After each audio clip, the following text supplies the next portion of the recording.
Aujourd'hui, on va parler de la charpente d'un solide. Donc, on va parler des sommets, des coins, et on va parler des arêtes. La charpente d'un solide, c'est comme le squelette de notre solide. On voit juste les arêtes, puis les sommets. Donc, j'ai emprunté ceci de Maxime, puis on peut voir ici la charpente d'un cube. Donc, on va essayer d'en reproduire un. J'ai du matériel que je vais utiliser.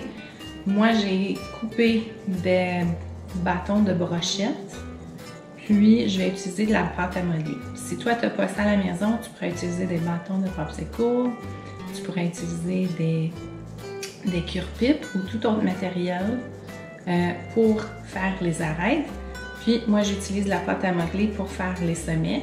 Tu pourrais aussi utiliser des guimauves.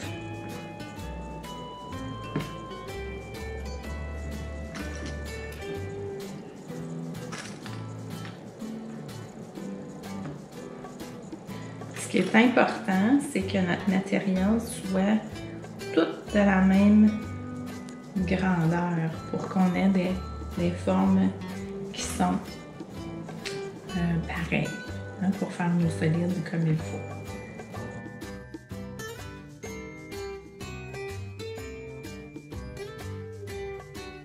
Et voilà, comme tu vois, j'ai été capable de reproduire la charpente d'un cube. Donc, je peux bien voir les arêtes puis les sommets. C'est facile de les compter. Mon cube a 1, 2, 3, 4, 5, 6, 7, 8 sommets, puis les arêtes. 1, 2, 3, 4, 5, 6, 7, 8, 9, 10, 11 et 12. Comme tu peux voir, j'ai réussi à faire une pyramide à base carrée. Donc, tu vois la base qui est carrée. Puis, tu vois que les côtés sont triangulaires. Donc, je peux compter aussi les arêtes et les sommets facilement. Donc, j'ai 1, 2, 3, 4, 5 sommets. Puis les arêtes, 1, 2, 3, 3 de l'autre côté, 4, 5, 6, 7, 8, 8 arêtes en tout.